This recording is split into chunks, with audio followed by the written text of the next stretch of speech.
Sir सामने। बोलो बोलो। नमस्कार सर, हर्षिता खड़े फ्रॉम होके बोलो फिल्मी जरा, ज्ञान। दिखते नहीं हो आप। वो लाइट आ रही है ना against। हाँ। मैं वैसे भी लंबी हूँ ज़्यादा। नमस्कार सर, मेरा प्यार भरा नमस्कार नाना सर नमस्कार, आपको। नमस्कार। बाकी मेरा सवाल है उत्कर्ष सर से।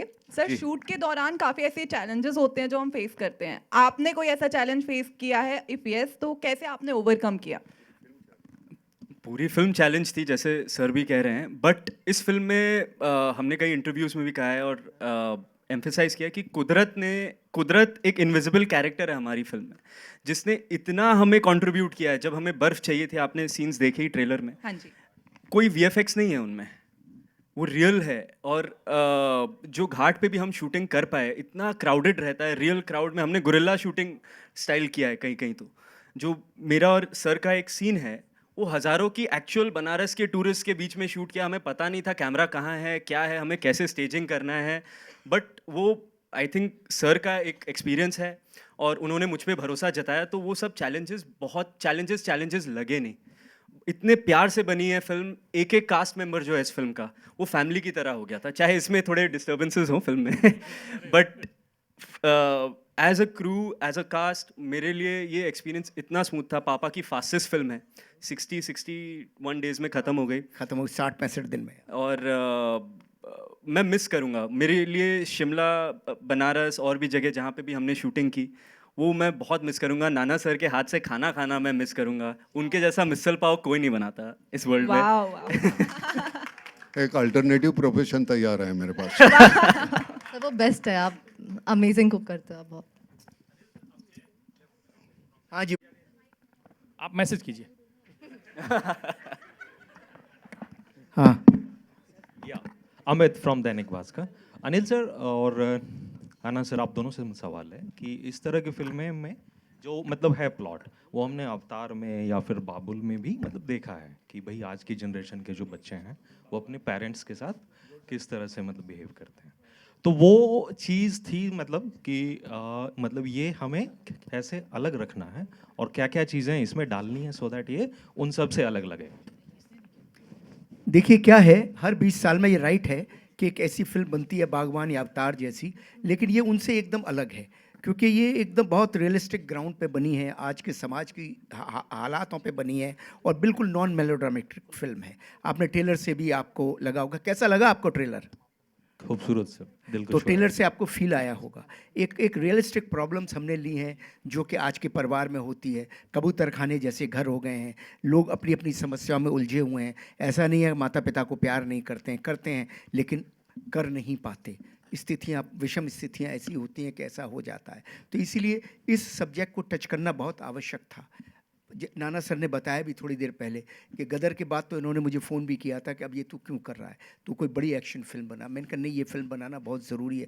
एक डायरेक्टर की, एक निर्देशक की एक नैतिक जिम्मेदारी है। ऐसी फिल्म जब पब्लिक आपको इतना कुछ देती है तो आप भी पब्लिक को ऐसा कुछ दो, ऐसी कुछ दो जिससे कि उसको सावन की फुहार की तरह उसका हृदय आंदोलित हो जाए। तो ये फिल्म ऐसी ही है। जब आप पारिवारिक वेदना, संवेदनाएं और इमोशंस देखेंगे तो आपका हृदय आंदोलित हो जाएगा। और इसके साथ साथ ये एंटरटेनमेंट और कॉमेडी के रैप में रैपी हुई पूरी फिल्म है। नाना सर का जो ह्यूमर है, नाना सर का ह्यूमर आप लोगों ने सिर्फ मीम्स में देखा है, लेकिन इसमें देखिए नाना सर, मैं तो कई बार कहता हूँ कि मैं तो इनसे आजकल बोल रहा हूँ कि सर हमको तो एकदम टोटल एक फिल्म बनानी है जिसमें टोटल आप ह्यूमर में हो। इनके ह्यूमर का कोई जवाब ही नहीं है। तो मतलब कमाल है सर। आप नाना सर, आपका कुछ कहना होगा? आप बोलिए सर। देखो लुक ही देखो, जो लुक दिया है इन्होंने। हाँ बोलो, क्या पूछना क्या है? हाँ सर, यही सवाल था मेरा कि ये फिल्म आपको कैसे अलग और नई लगी? नहीं, जिस तरह से देखो, यहाँ वहाँ से कहानियाँ तो वही होती है, हम पेश कैसे करते हैं। अब किरदार जैसे होता है उसके ज़रिए तुम करोगे। ये किरदार जो है उसका बयां करने का जो तरीका है वो मुझे बेहतरीन लगा। ये रीढ़ की हड्डी बिल्कुल लेने, बिल्कुल ऐसे सख्त बंदा है और हालात जो ऐसे है इर्द गिर्द के आसपास के, तो उसकी वजह से उसको जो झेलना पड़ता है। लेकिन जिस तरह से वो करना, जिस तरह से करने को मिला, ऐसे नहीं है कि वो झुका हुआ है। तो मुझे वो किरदार बड़ा पसंद आता है। वो मरना पसंद करेंगे लेकिन टूटना नहीं। तो वैसे किरदार बड़े अच्छे लगते हैं और लोगों को भी अच्छे लगते हैं। हम के बहुत से लोग ऐसे होते हैं, हालात हमारे फिनेंशियल कैसे उससे हम हो सकता है अलग होंगे, लेकिन वो टूटना नहीं चाहते। ज़िंदगी में 2 वक्त की रोटी के अलावा और भी बहुत सी बातें, वो हमारा जो ईगो नहीं कहेंगे, आत्मसम्मान है, वो आबादित रहे, वो बहुत ज़रूरी होता है। अगर वो नहीं है तो जीने का मतलब नहीं है। तो उस तरह का किरदार है वो मुझे करते हुए। और इन बच्चों ने, मैं सब, ये तो हमारे आखिर में आता है, लेकिन इन बच्चों ने, इसने मुझे छोटा बच्चा किया है, वो बीच वाली बहू ये है हमारी उस तुझा ह्याचा तुझा नवरा हा झाला है ना, हाँ हाँ, कपड़े की मैचिंग श्रुति है और हमारी एक दूसरी है बहू, वो तो सब ने, ये हमारी इधर की पार्टी है, हम इधर की पार्टी है। इतना, हाँ, इतना बेहतरीन काम किया है इन्होंने। अगर ये इतने सशक्त नहीं होते तो हमारी फिल्म उतनी अच्छी नहीं बनती। बहुत बेहतरीन काम किया है इन्होंने, बहुत। और बकवास आदतें बीच में पछाड़ करते हैं। मैंने बहुत डांटा है उनको। मैंने कहा यार तुम्हारे डायलॉग ने, इसका मतलब ये नहीं है कि सीन में तुम्हारा कोई काम नहीं है, चुप रहो। हाँ, हमको रटना पड़ता है, चुप रहो। बहुत डांटा है ना श्रुति? अनिल सर से या हाँ जी। एक और सवाल था कि आज ये दस्तूर भी था और मतलब वो सब लोग थे भी, सनी सर हैं और अन्ना सर हैं, और अमरीश पुरी सर के बाद से जो एक लार्जर देन लाइफ विलेन हमें चाहिए, जो कि मिसिंग है इंडियन सिनेमा में, वो नाना सर दे सकते हैं। अगर तो क्या हम ये माने कि सनी सर और नाना सर को लेकर गदर 3? देखिए ये अगर सनी मुझे पीट रहा है पटक क्या आप देख पाओगे? नहीं सर, पीटने वाली बात तो फिर उसमें मैं वो विलन नहीं कर पाऊंगा ना। सर, आपको थोड़ी पीटना, आपके गुर्गे पीटेंगे फिल्म। नहीं, फिर भी वो देखना नहीं। लोगों को इमेज, आप क्या करते हैं, आप मेल खाते हैं ना उस कैरेक्टर से, तब जाके आपको अच्छा लगता है। तो कुछ रोल ऐसे होते हैं कि वो हम चाहे फिर भी हम कर नहीं पाते जी। लेकिन वो करेंगे। हम कोई दूसरी अलग तरीके की फिल्म करेंगे, उसमें क्या है, कोई मारधाड़ की होनी चाहिए ऐसे कोई ज़रूरी नहीं है। हाँ पूछो भाई। हाँ जी। सर एक मिनट, एक मिनट सर, एक मिनट बिफोर यू स्टार्ट। कौन पूछ रहा है? I wanted to ask a हाँ, question. पूछिए। Yeah, I'm Bharti Pradhan. नमस्कार। Hi. Anil ji, very nice trailer. Rula Diya, nice dialogues. Utkarsh, you seem to have a very interesting, different role. And you and Simrat, we've seen you together. Very good performance. Thank you so much. Yeah. Thank you. Lovely sari. Yeah. to Now, my what I stylist. wanted to ask all three of you जी। is what was it like working with Nana, who has a very slightly eccentric reputation? Apart from slightly eccentric. I am not slightly eccentric, I am पूरी तरह eccentric. ये पूरी industry में कहानियां चलती हैं, नाना ऐसे हैं, नाना ऐसे हैं, लोग नाना ही करते रहते हैं नाना के लिए। लेकिन मैंने जब नाना सर से मिला, पहली मुलाकात में ही नाना सर ने, जब ये यहाँ रहते थे वर्सोवा में, अपने हाथों से चाय पिलाई, अपने हाथों से खाना खिलाया। और जब नाना सर मुझे मिले और इतने प्रेम प्यार से रहे जिसका कोई हिसाब नहीं है। एक्टर पार एक्सलेंस है। आज की जन जी ऑडियंस देखेगी कि यार ऐसा एक्टर हमारे इस देश में हुआ। रहा उनके व्यवहार की बात, तो नाना सर टाइम के बहुत पंक्चुअल है, नाना सर काम के बहुत पंक्चुअल है। उन्हें काम सही चाहिए, उनका ही नहीं दूसरों का भी काम सही चाहिए। टाइम पर भी चाहते हैं सब आएँ, तो इसमें क्या गलत है? आप टाइम पे नहीं आते तो गलती आपकी है, नाना सर की तो है नहीं। और फिर आप नाना सर को बोलते हैं जो भी आपने शब्द बोला मैडम, समझे? और मैं तो बोल भी नहीं सकता वो शब्द नाना सर के लिए। और नाना सर काम में टोटली इन्वॉल्व है। इनके साथ शाम को हम हर सीन पर रिहर्सल कर लेते थे, डिस्कशन कर लेते थे पूरे। और सुबह जो 3 घंटे का सीन मैं किसी के साथ करता था, इनके साथ 1 घंटे में ख़त्म होता था। मैंने फास्टेस्ट फिल्म बनाई है इनके साथ। नॉर्मल कंडीशन में 100 दिन लगते हैं मुझे, मैंने 60 दिन में फिल्म बना ली, just because of Nana Patekar. So you imagine how what kind of a person he is. लेकिन yes, आप काम सही नहीं करोगे, वो सीनियर भी हैं, उनका अधिकार भी है, और उनके पास नॉलेज भी है, ज्ञान भी है, और सिनेमा भी हम सबसे ज़्यादा जानते हैं, पढ़े भी बहुत ज़्यादा हैं। इतना ज़्यादा वर्ल्ड सिनेमा पढ़े हुए हैं कि आप पूछिए मत। और तो डेफिनेटली इनको नॉलेज है, तो हमको बोलेंगे ज़रूर, हमको सुननी भी चाहिए उनकी बात। अगर हम कुछ गलत कर रहे हैं तो हम गलत नहीं कर रहे हैं। तो नाना सर इज़ अ डार्लिंग, मतलब पूछो मत। 200 आदमियों को रात को रोज़ खाना खिलाते थे, इतना प्यार। खाना बाद में खुद खाते हैं, पहले सबको अपने हाथों से परोसते हैं, और हर एक की थाली में से एक गस्सा लेके अपना पेट भर लेते हैं। ऐसा तो बंदा है।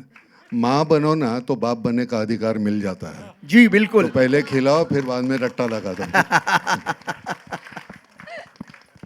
Hello, hi.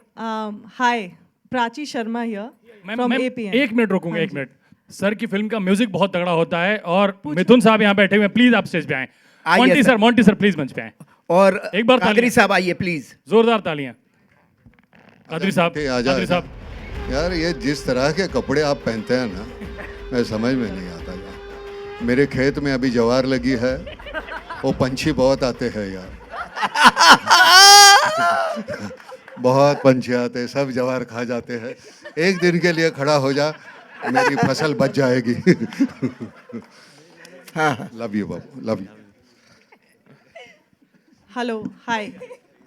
जी मैम प्लीज। हाँ जी। सबसे पहले तो सबको नमस्कार and congratulations to the entire team and cast. बहुत ही अच्छा ट्रेलर है और मतलब बहुत ही इमोशनल है, दिल को सरवैया छूने किधर वाला है भाई? वो दिख ही नहीं रहा आज जब से। कहीं ये क्यों नहीं आ रहे हो भाई? तुम लोगों को निमंत्रण देना पड़ेगा क्या? सुनील सरवैया जी और अमजद अली हमारे राइटर्स। मतलब खाने में ही लगे हुए हो। सिमरत ने बोला खा रहा होगा कहीं। शरीर से तो नहीं लगता भाई। जी।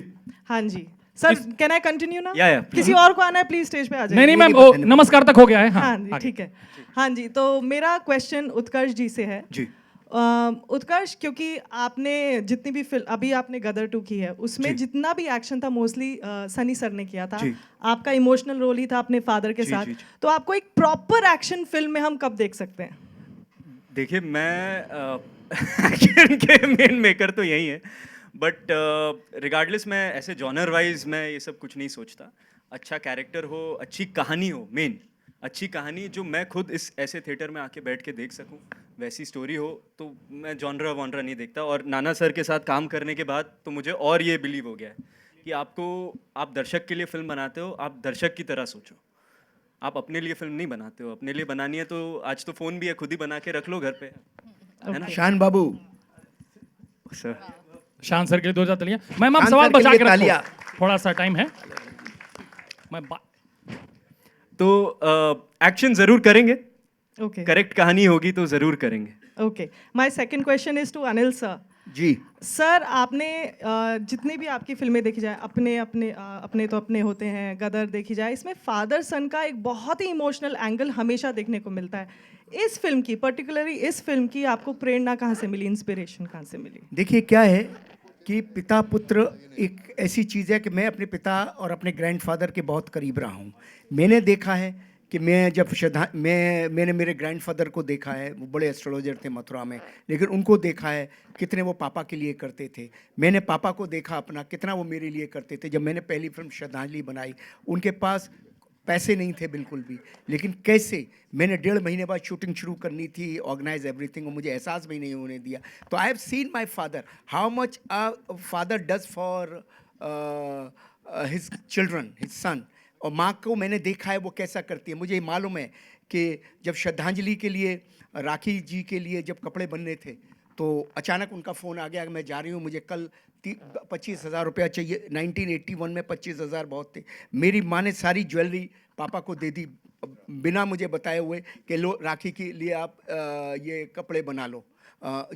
तो मतलब मैंने ये देखा है घर में। मेरे पिता जब माता पिता नहीं रहे तो मैंने देखा कि इतना बड़ा वैक्यूम हो गया दुनिया में, एक इतना बड़ा वैक्यूम कि पूछो मत। उन्हीं दिनों मुझे एक ये कथा कहीं दिख गई, तो मुझे ये कथा अच्छी लगी। मैंने कथा जब मुझे एक रियल घटना देखी, मैंने वो रियल घटना मुझे अच्छी लगी, मैंने वो कहानी बनाई उस पर, फिर उत्कर्ष को सुनाई, फिर सरवैया को सुनाई, और फिर हमको लगा कि ये फिल्म हमको बनानी है। जी में रुचिर को सुनाई, उन्होंने भी मुझसे कहा कि ये कहानी लेके चलो। फिर हम नाना सर के पास गए और नाना सर ने 15 मिनट में वो कहानी सुनी और इन्होंने आशीर्वाद दे दिया, इन्होंने कहा करें। उसके बाद नाना, सरवैया, अमजद, ये तीनों पूरी तरह लगे रहे और वो कुछ हो गया जो मेरे बस में भी नहीं था। इन सब के लिए मैं इन तीनों का बहुत शुक्रगुजार हूँ और बहुत धन्यवाद देता हूँ। Thank you. Last question. जिन्होंने गाने लिखे हुए हैं इसके, हालांकि गदर के गाने भी आपने ही लिखे थे। साहब गुजरात से है, इतना बेहतरीन लिखते हैं और कुछ सीन्स देख के उनको कुछ और लाइनें याद आती है, फिर वो उसमें जोड़ देते हैं। मैंने कहा अगर वो पहले लाइनें मिल जाती हम अच्छा कुछ परफॉर्मेंस अच्छा जोड़ देते, लेकिन ये उल्टा चल रहा है हमारे यहाँ। वो अगली फिल्म में ध्यान रखिए, अगली फिल्म में आपका ये आशीर्वाद है कि मुझे आपके साथ काम करने का मौका मिला, क्योंकि आपको जब हम देखते थे पहले फिल्मों में तो कभी सोचते थे कि यार कभी इनसे मुलाकात होगी, कभी इनको देख पाएंगे या मैं पहचान पाएंगे, और देखिए वक्त किस तरह से आदमी को अगर उसकी जो तमन्ना होती है, जो दिल से तमन्ना करता है, वो पूरी कर ही देता है। तो आज मेरे लिए ऑनर की बात है कि मैं उस फिल्म में हूँ जिसमें आप काम कर रहे हैं। मिथुन जी, आपको क्या कहना है इस बारे में? आप सभी को नमस्कार। देखिए, जो नाना सर ने बात कही है, बहुत शिद्दत से मुझे मेरी तरफ देख रहे हैं और देखना बनता भी है, उनको पूरा अधिकार है, क्योंकि पूरे फिल्म के पिता तो नाना सर ही है। लेकिन मुझे ऐसा लगता है कई बार जो होता है जीवन में, आप लोग इस बात से सहमत होंगे कि आपकी ईमानदारी जो है वही जो है आपके लिए एक इल्ज़ाम का कारण बन जाती है। तो जो सच्चाई के साथ काम करते हैं उनकी तरफ प्रश्न ज़माना ज़्यादा उठाती है। तो मैं बिल्कुल मानता हूँ कि मैं समय लेता हूँ, लेकिन इसके दो प्रथम कारण है। एक तो मेरा और कादरी साहब का कोई सॉन्ग बैंक नहीं है। तो जिस ओल्ड स्कूल वैल्यूज़ की हम बात करते हैं कि जब पहले के जो हमारे दिग्गज कलाकार काम किया करते थे, जिस अनुशासन और जिन उसूलों के साथ काम किया करते थे, मैं और कादरी साहब कोशिश करते कि हम उस गरिमा को लेकर काम करें। और देखिए, अनिल शर्मा जी जैसे डायरेक्टर है, वो इस प्रोसेस को समझते हैं और उनके साथ हमें वो मौका मिलता है कि हमें वो उतना वक्त मिले काम करने के लिए, और उसके लिए कई बार चीज़ें जो है थोड़ा और समय लेती है। लेकिन मैं इस पूरे साउंड ट्रैक के लिए यही कहना चाहूँगा कि आज के ज़माने में जब संगीत की खराई के ऊपर बहुत चर्चा होती है, लोग जो है बहुत नॉलेजेबल हो गए, गूगल पे हर चीज़ अवेलेबल है। आजकल आम आदमी भी जो है वो ऑटो ट्यून की बात करता है। ये शब्द जो है, जो 20 साल पहले किसी ने सुना नहीं होगा, आज वो भी जानता है ऑटो ट्यून होता क्या है। लेकिन मैं यही कहना चाहता हूँ कि गाने कितने अच्छे बुरे हैं ये तो सुनने वाले ही तय कर सकते हैं, लेकिन जो संगीत की खराई होती है और उसके अंदर जो ओल्ड वर्ल्ड मेलोडीज़ है और ओल्ड वर्ल्ड शायरी है, वो इस पूरे एल्बम के अंदर आपको नज़र आएंगे। कोई भी गायक ऐसा है नहीं इस एल्बम में जिसको ऑटो ट्यून की ज़रूरत हो। उसमें मेरी धर्मपत्नी पलक जी भी शामिल है और जितने भी हमारे सिंगर्स हैं। तो आप ज़रूर इस एल्बम को सुनिए, और अगर आप उस शुद्ध संगीत को खोज रहे जिसके लिए भारतीय सिनेमा जाना जाता है, तो शायद ये एल्बम आपके दिल के साथ कहीं ना कहीं ताल्लुक बनाएगा। Thank you. श्रुति, तुमने आप तीनों ने इसमें काम किया है जो हमारी अपोजिट पार्टी है, तो तेरा एक्सपीरियंस। हाँ बोल। हाँ नहीं सुनाई दे रहा है, बोलो।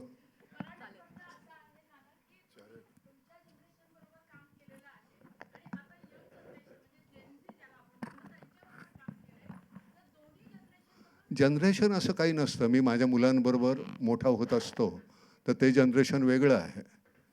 मेरे जो बच्चे हैं वो जनरेशन अगली जनरेशन है, मेरे पोते हैं उसके अगली जनरेशन है। तो वो बहुत आसान होता है, आप कैसे घुल जाते हैं उनके साथ, उनका नज़रिया है वो समझने की कोशिश करो, बहुत आसान होता है।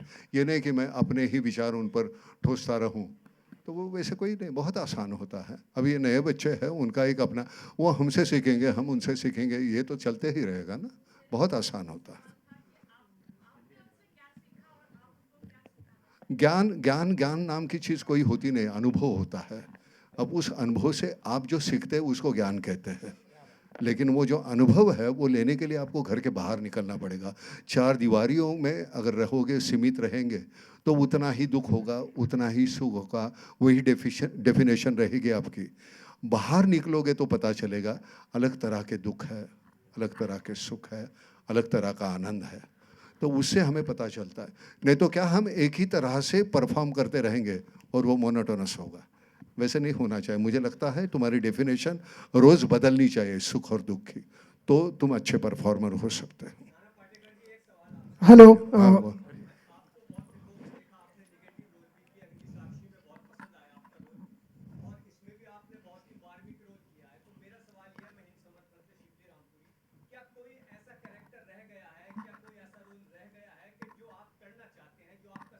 करना चाहता था, भगत सिंह जी का रोल करना चाहता था। अब मेरी वो उम्र नहीं रही है, वो उम्र नहीं रही। उनकी उम्र इतनी छोटी थी जब उनको फांसी हो गई, तो मैं वो कर नहीं पाऊँगा। लेकिन वो एक है, अगर मेरे लिए कुछ भगवान है तो मेरे क्रांतिकारी जो है वो सभी मेरे लिए भगवान है। हालांकि मैं मंदिर में बहुत कम जाता हूँ, जाता ही नहीं समझा बोल, लेकिन मुझे मेरे लिए बोलो तो मेरे घर में जो है तस्वीरें लगी हुई हैं माँ बाप के अलावा, बाबा आमटे और ताई आमटे, उनकी तस्वीर लगी हुई है जिनकी मैं पूजा कर सकता हूँ। नहीं, वक्त था, लेकिन मैं वो पैसे के पीछे पड़ा, मुझे घर लेना था, मुझे गाड़ी लेनी थी, तो उसमें वो उम्र चली गई। आज मैं जाके मैं कर सकता हूँ, लेकिन वो उम्र का तकाजा है, मैं वो जिस तरह के वो करने हैं वो वैसे ही रोल कर सकता हूँ। अब वैसे रोल नहीं कर सकता जो करना चाहता था। Anil sir, Utkarsh, last question Deepesh, last जी। Question please. मैं आपकी बनारस आपकी फिल्म का एक महत्वपूर्ण हिस्सा है, और बनारस के बारे में ये कहा जाता है कि जो एक बार बनारस गया थोड़ा सा बनारसी तो होकर ही आता है। जी। तो मैं आप सबसे जानना चाहूँगा, नाना सर आपसे भी जानना चाहूँगा कि अगर आप लोग का बस चलता तो ऐसी बनारस की कौन सी वो चीज़ थी जो आप लोग अपने साथ हमेशा के लिए रख सकते? बनारस की यादें जो हमने शूटिंग की वो हमेशा हमारे साथ रहेंगी।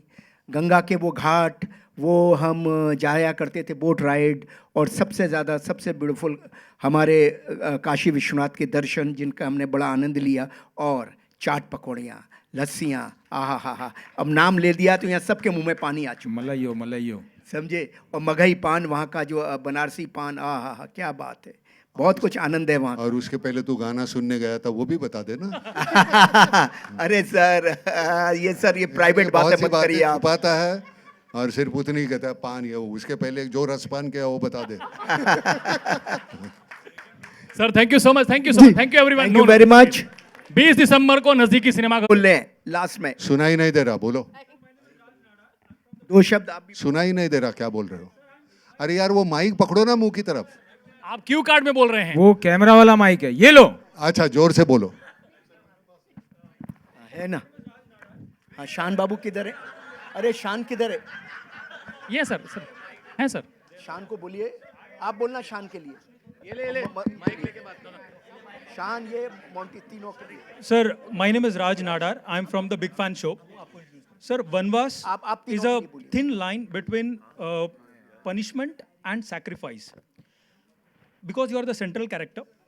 अगर आपको मौका मिले किसी को वनवास देने का तो किसको देंगे, अगर किसी के लिए वनवास लेने का तो किसके लिए लेंगे? नहीं, ये बहुत वनवास तो हम किसी को नहीं देना चाहेंगे, और किसी के लिए वनवास लेने के बजाय वो वनवास ना ही हो उसके लिए कोशिश करेंगे। लेकिन देने अब देखो, हमारी रोज़मर्रा की ज़िंदगी है, हमारे पास वक्त होने के बावजूद हमें माँ बाप के लिए हमारे पास वक्त नहीं है। गांव खेड़े में हमें एक सामायिक कुटुंब पद्धति थी पहले, तो वहाँ सब 5-6 हमारे चाचा रहते थे, हम रहते थे। हमारी कोई चचेरी बहन और चचेरा भाई नहीं रहता था, हमारे भाई या बहन रहते थे। उसको चचेरा या नाम नहीं लगता था, क्योंकि हम साथ में रहते थे, बड़े होते थे, पनपते थे। आजकल वो रहा नहीं, शहर के घर इतने 1 BHK 2 BHK में तो हम जीते रहते हैं। तो मैं हमेशा कहता हूँ कि मैं तो बड़ा सुखी हूँ, मेरे यहाँ दीवारें नहीं, पहाड़ है चारों तरफ, और वैसे जीने का मौका मुझे मिला है। मैं अभी सनी को भी वही कह रहा था, तो कहता है मैं भी वैसे गांव में जाता हूँ, खेत में रहता हूँ, वहाँ का जो आनंद है वो यहाँ कहाँ मिलेगा? यहाँ भीड़, तुझे वक्त नहीं मिलता यार, मुझे देखने के बावजूद हाय करने का वक्त नहीं, क्योंकि तुझे दूसरा काम है। तो हम भागते दौड़ते रहते हैं, एक दूसरे को हाय हेलो करने का वक्त नहीं है। तो हम ये ज़िंदगी जो हमने मान ली है, लोग झगड़ा करते हैं ना, बम्बई किसकी है, मुझे मालूम नहीं किसकी है, लेकिन मेरी नहीं है, इसलिए क्योंकि मैं जी नहीं सकता यहाँ, सांस नहीं ले सकता। तो जो भी कुछ है हमारे पास एक इतना बेहतरीन मीडियम है सिनेमा, उसके ज़रिए जो कहना है उसको उजागर करो यार। और ये फिल्म उस तरह की फिल्म है जो छोटी छोटी बातें हैं ज़िंदगी की, जितने इतना सुकून है जिसमें, वो भूल गया हम। उसको उजागर करने का तरीका, मैं सच कहता हूँ, करते हुए मैंने काम किया हुआ है। मेरी फिल्म मुझे वो इधर गलत है, इधर गलत है, ये नज़र आता है। ये फिल्म में मैं जितनी बार मैंने देखी है मेरे आंखें नम हो जाती है। मैंने कहा यार कमाल है, जिस तरह से लिखा हुआ, ये हमारा सिरवैया जो है और ये हमारा अमजद है, इन्होंने लिखी हुई इतनी बेहतरीन लिखी है। सबका क्रेडिट तो जाना चाहिए, हम तो देखते हैं ना हमारे चेहरे, ये नज़र आते ही नहीं किसने किया है, ये म्यूज़िक देने वाला है वो नज़र आता ही नहीं, डायरेक्टर है, हमारे एक्टर हैं, हमारे कादरी साहब हैं, आपको मालूम ही नहीं है। हमारे ये जो है, आपको लगता है कि नहीं ये एक साइड कास्ट है, नहीं है हमारी। ये मेन कैरेक्टर करने वाले वो लोग हैं जो चारों पांचों जो खड़े हैं एंड में, सबको सामने आना चाहिए, सबके हिस्से का मिलना चाहिए। हमारी निधि जो है, जिसने हमारा एक छोटा सा किरदार भी निभाया, जिस तरह के कपड़े हमको पहनाए, हमने ज़िंदगी में पहली बार ऐसा पोशाक है हमारा, हमें बड़ा अच्छा लगा यार। मैंने कहा कितने अच्छी तरीके से हमें पेश किया है लोगों के सामने, सभी ने इतना बेहतर है। हमारी ये जो बच्ची है बड़ी परेशान करती थी, चीफ असिस्टेंट थी, बहुत परेशान करती थी सुबह। इतनी मेहनत की हुई है इन लोगों ने, लेकिन उनके चेहरे सामने नहीं आते। मुझे लगता है सबके हिस्से का सबको मिलना चाहिए। हम भूल जाते हैं, और मैं नहीं भूलता, मुझे नहीं भूलना अच्छा लगता। Thank you.